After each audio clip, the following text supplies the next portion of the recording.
Have you ever felt guilty without knowing why? Have you ever tried to explain yourself, justify yourself, open up? But with every word, it only seemed to make things worse. Ever had that clear sense of walking on eggshells, even in front of someone who's smiling? Sometimes it's in the sweetest silence that the deepest danger lies. It's when everything seems calm that something inside us starts to scream, because the real harm, the hardest to spot, doesn't shout. It hides, it whispers, it smiles, and you feel it in your body, in your chest, in that lingering doubt. Maybe you know someone like that, someone who never raises their voice, but always leaves you feeling lost. Someone who cares too much, but makes you feel small. Someone who seems a little too perfect. These situations aren't just coincidences. These moments aren't random, they're signs of something invisible, but incredibly dangerous. Signs that you might be facing a psychological dynamic that isn't just yours, but part of all humanity. Carl Jung, one of the greatest minds of the human psyche, warned us, what is repressed doesn't disappear. It hides, it shifts, and sometimes it wears the mask of virtue. That's why some of the most dangerous people you know seem perfect. They're too good, too kind, too right. But behind the curtain of perfection, there's something that can't stand to be seen, the shadow. And when that shadow isn't recognized, it doesn't go away. It acts subtly, cruelly, unconsciously, not with fists but with glances, not with screams but with seeds of doubt.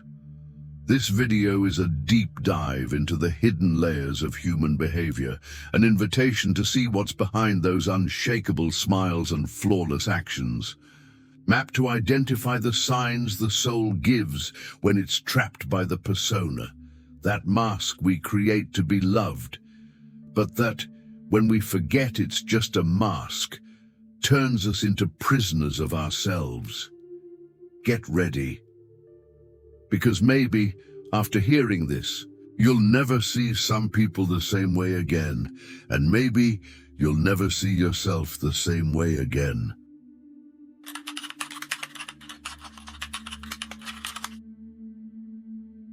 Do you know someone who seems too good? Someone who never gets angry, never says no, never gets into conflict? At first glance, this person seems like an example, a model of balance, altruism, compassion.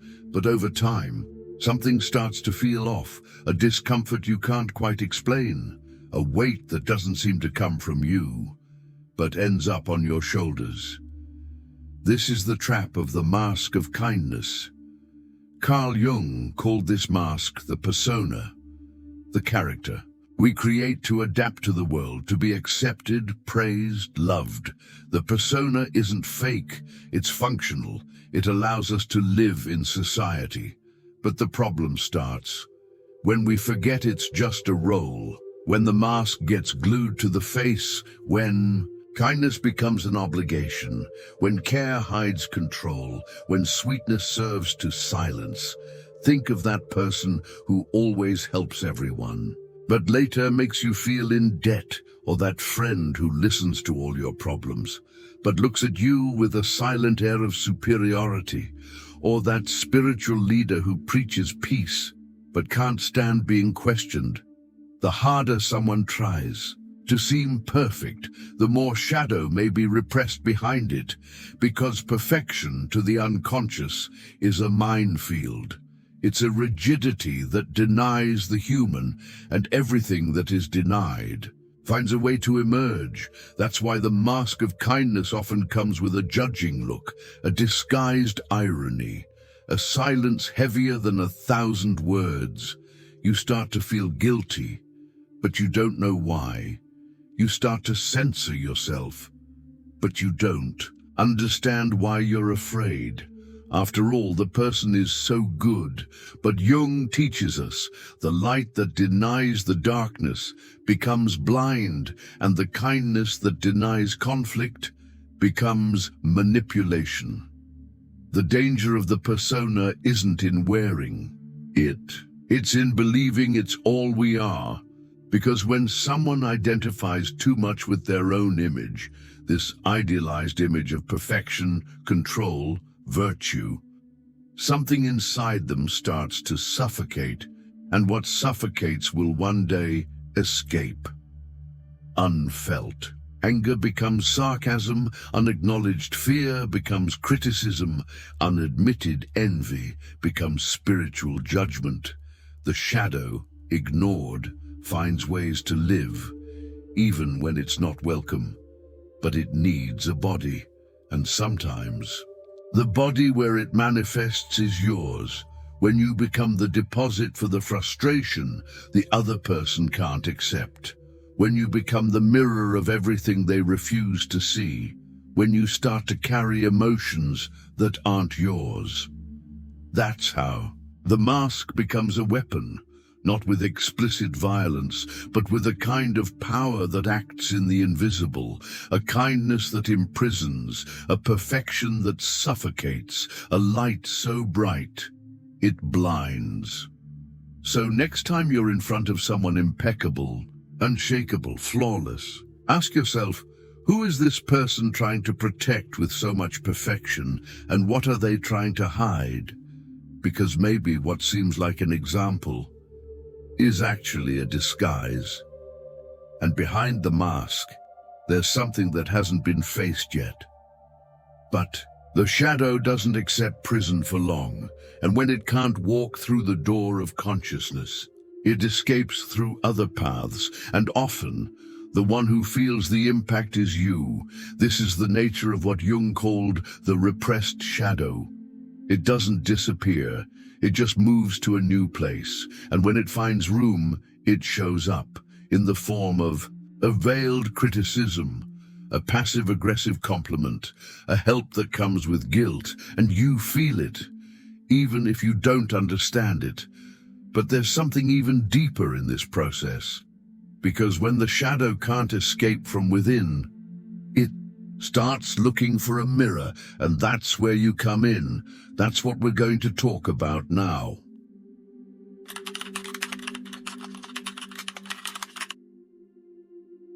Have you ever been accused of something you didn't do?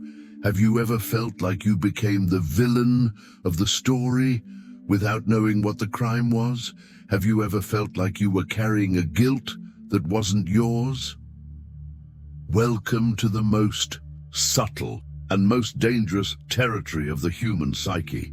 Projection. Carl Jung said, "What is not brought to consciousness returns as fate." But before it becomes fate, it becomes the other, the shadow. Everything we deny, reject, or forget in ourselves doesn't disappear. It only changes address. It moves into the neighbor, the partner, the co-worker, into you. And suddenly, without even realizing it, you become the mirror of a pain that isn't yours, of hatred that didn't start in you, of fear that doesn't belong to you. The shadow is everything the ego cannot bear to see. It's made of forbidden desires, unaccepted impulses, wounds that haven't healed. And when someone doesn't have the courage to look at this, they end up looking at you and seeing everything they don't want to admit in themselves.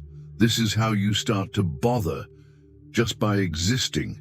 This is how your success becomes a threat, how your lightness becomes arrogance, how your authenticity becomes provocation. You're not talking to the person. You're fighting against the ghosts they locked in the basement of their soul. You're being hit by wounds that don't have your name. You're trapped in a psychic theater where the other wrote the script, cast you in a role, and expects you to act. But you didn't choose that role. You don't want that fight. Still, it follows you. Because the unlooked-at shadow seeks the stage, And sometimes it chooses you as the perfect backdrop. Think of that relationship that went sour for no reason. You were kind, present, caring, but suddenly you became the selfish, the cold, the disloyal. The others' gaze began to distort your gestures. The intentions you never had started to be projected onto you as truths. You tried to explain yourself, but every explanation was seen as manipulation. You tried to retreat, but that was interpreted as indifference, until you realized no matter what you do, the script was already written. This is the pain of being the mirror, of reflecting what the other cannot bear to see, and the saddest part. Often the one projecting truly believes in their own version, because projection isn't a conscious choice. It's automatic, psychic, archetypal, and the more unconscious the person is, the more convinced they'll be that the problem is you. It's like fighting smoke, like trying to convince someone who's dreaming that the nightmare isn't real, but in their mind, it is. And until they wake up, you'll be the monster. In the plot, in the Christian tradition, this is the splinter in the other's eye. In Buddhism, it's the foggy mirror of the mind. In ancient mythologies, it's the hero who must descend into the underworld to retrieve what's been forgotten. Psychology has simply translated what spirituality has always known. The evil we deny inside, we project outside, and that's why human relationships become so dangerous when the shadow is free.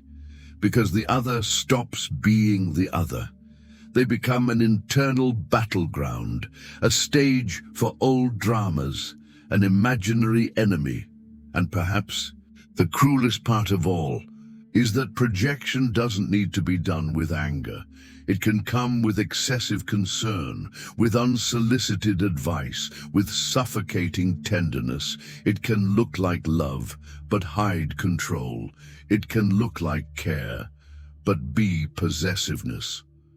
Because when someone doesn't recognize their own darkness, they end up trying to control the light of others.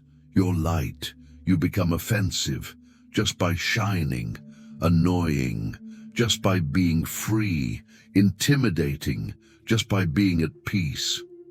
That's why many relationships break silently, mysteriously, painfully. The shadow was projected, and you unknowingly became the target.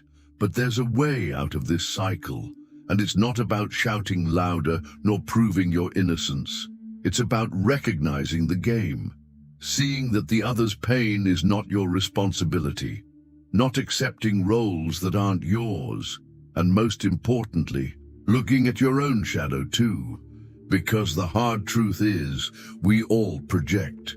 We all have parts we don't want to see, and sometimes we're the ones who write the script and dump on the other what we haven't yet embraced in ourselves. But when we start to see, the game changes. Consciousness is the turning point. It's the light that doesn't blind. It's the clarity that sets us free, and only it can break the projection cycle. But what happens when the shadow becomes so powerful that it takes control of the personality? When it's no longer just a projection, but a possession? That's what we'll talk about now.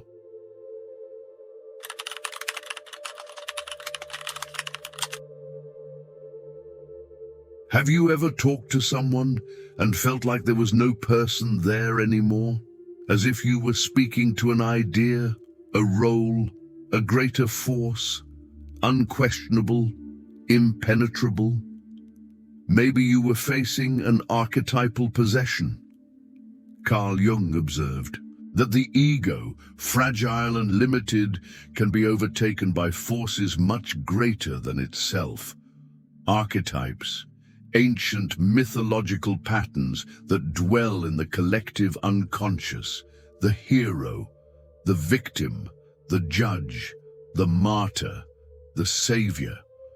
All these roles, exist within us, like seeds, but when they take over our being, we stop being individuals, we become characters, masks charged with an ancient, hypnotic, almost sacred power, and the danger is that these roles give us something the ego craves: certainty. A person possessed by an archetype doesn't doubt, doesn't hesitate, doesn't question. They have absolute convictions, ready-made judgments, divine missions. They're not living, they're acting out a script that comes from a place deeper than themselves. Take that boss who acts like a moral avenger. He doesn't listen. He passes judgment. He doesn't question. He punishes. He believes he's doing the right thing, even when he's causing harm. Or that public figure who transforms into a guru with answers for everything, no room for flaws, no shadow. The pose is of an enlightened master, but the gaze is rigid, severe, judgmental. These people aren't evil, but they're taken by forces that seduce them with a sense of importance. And when that happens, something essential is lost: humanity, because the archetype is too big for the ego. When the individual is possessed by it, empathy disappears. Dialogue vanishes. The war between right and wrong sets in, and you feel it. You feel that. You're not dealing with a person, but with an entity, a role, an armor.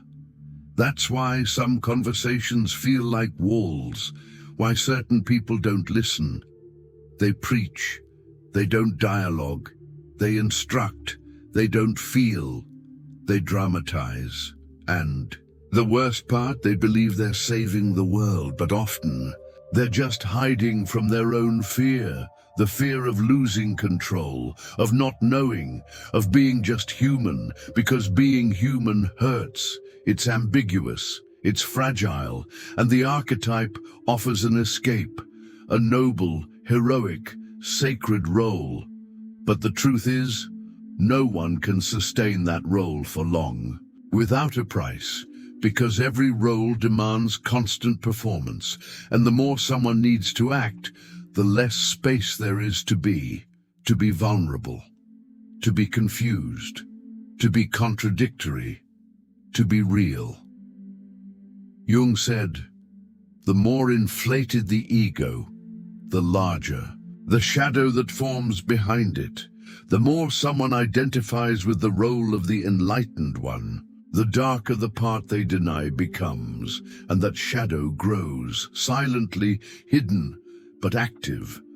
That's why charismatic leaders sometimes fall in scandals, why spiritual therapists sometimes abuse their patients, why those who preach love sometimes act with cruelty, not because they're monsters, but because they've been possessed by an ideal, and the ideal, when not balanced by awareness, becomes tyranny. Have you ever felt it? Someone who seemed wise and suddenly became imposing, someone who talked about peace but couldn't handle a no. Maybe you crossed paths with a role, not a person, and maybe you too have been possessed. Who hasn't found themselves being the strong one, the responsible one, the one who fixes everything, who hasn't worn a role and gotten lost inside it.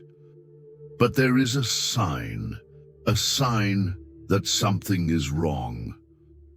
The more certainty someone exudes, the more you should ask yourself, are they speaking as themselves, or are they embodying something that protects them from feeling, from questioning, from changing? Because where there is no doubt, there is no growth. Where there is no flaw, there is no truth. And where there is no shadow, there can only be illusion. But there is an even subtler pattern, more insidious and perhaps more destructive, the one that doesn't show up in a single moment, but repeats, lingers, camouflages itself in different faces, different relationships, and always leads back to the same place. That's what we're going to talk about now.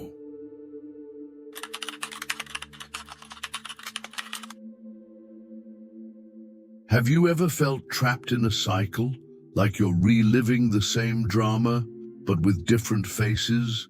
The same argument, the same pain, the same ending, even when everything seemed to start differently? Maybe it's not a coincidence. Maybe it's a script.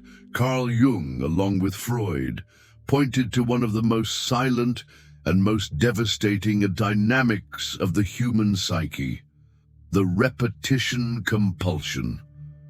What does that mean? It means the unconscious has a plan, and it doesn't always want peace. The unconscious wants healing, but it doesn't know how to ask with words. It recreates scenes, the same movie, with new actors, new relationships, new jobs, new places. But underneath it all, the same plot. You give yourself, you pour yourself out, you lose yourself, and in the end, you're discarded. You love, you care, you endure, and in the end, you're betrayed. You try to do everything differently, but something in you attracts the same, as if you're trapped in an invisible dance, a choreography you never rehearsed but know by heart. Why? Because trauma wants to be resolved. The wound wants to be seen, and since it wasn't, it comes back, in another setting, with another voice, but with the same pain. You think, why do I always choose people like this? But maybe the more honest question is, why does this pattern choose me? Because the hard truth is, what is unconscious acts. It acts for you, decides for you, and even loves for you.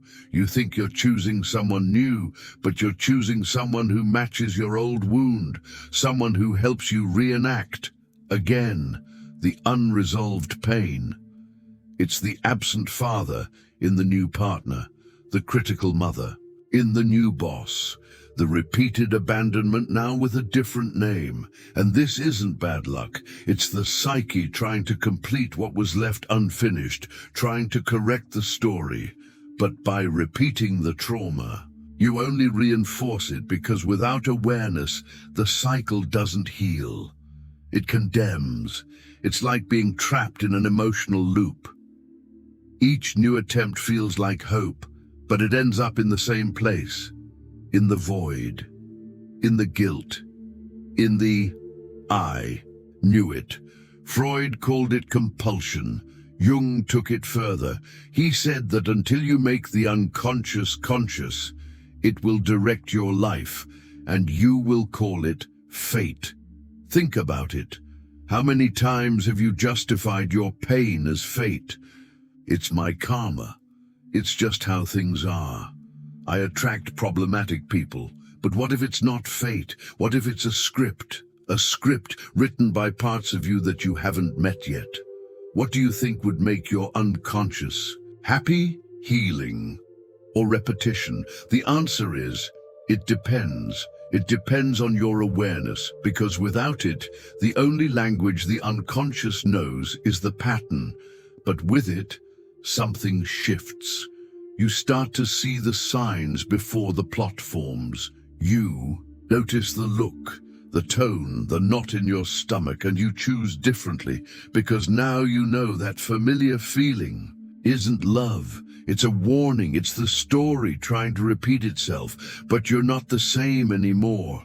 You don't have to play the same role. You can say no. You can change the scene. You can step out of the script, but for that, you need courage. Courage to look within and see what's still asking for healing, because in the end, the only way to stop repeating the pain is to integrate it, not run, not deny, but embrace it. And that's what we'll talk about next. About the only thing capable of breaking the cycle, the integration of the shadow.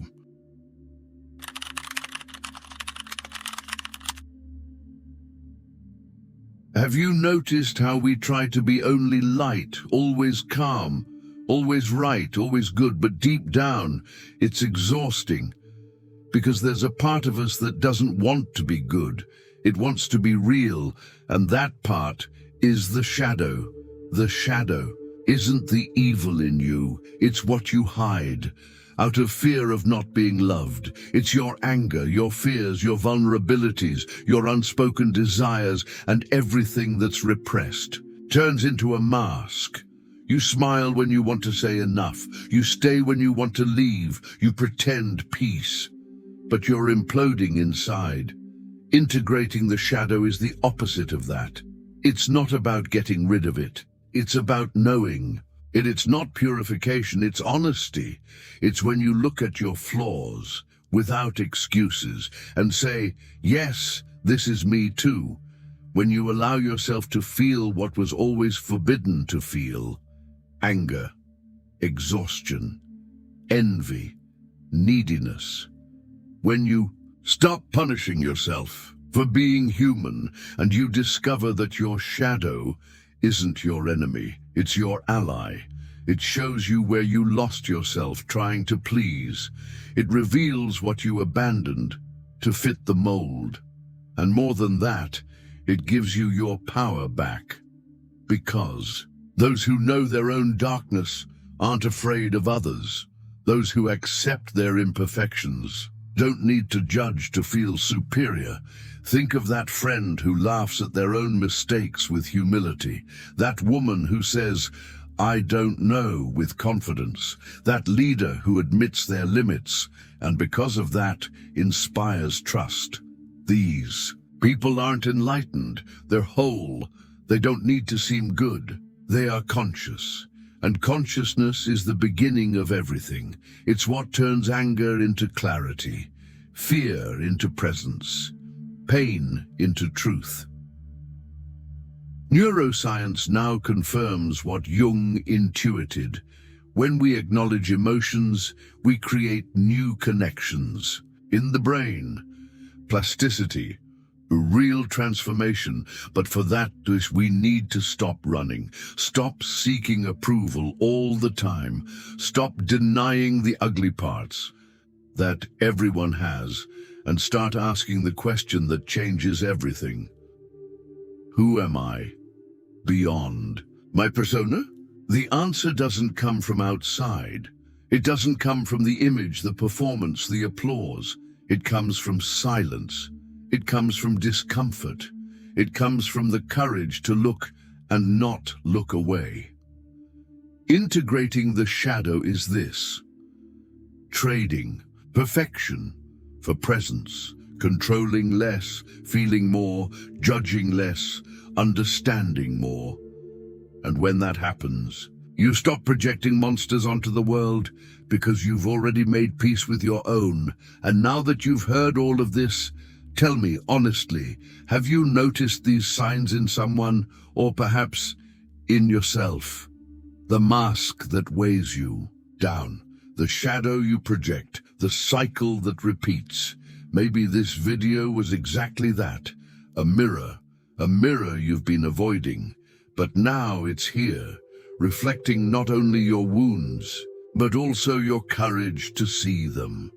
Consciousness begins like this, with discomfort, with a question that nags at you, with a small spark that says, there's something here I need to feel. And feeling, my friend, is the first step to transformation, because no one heals what they don't acknowledge. No one changes what they still pretend doesn't exist. But when you start naming things, they stop ruling you in the dark. That's the invitation. An invitation to lucidity, to presence, to truth. Are you ready? Ready to stop running from your shadow and start talking to it? If this content spoke to you, share it with those who also need to see beyond the mask. Write in the comments which part touched you the most deeply, and if you want to continue this journey with us, subscribe. Because this was just the first conversation, and sometimes the conversation that changes us. The most is the one that starts within.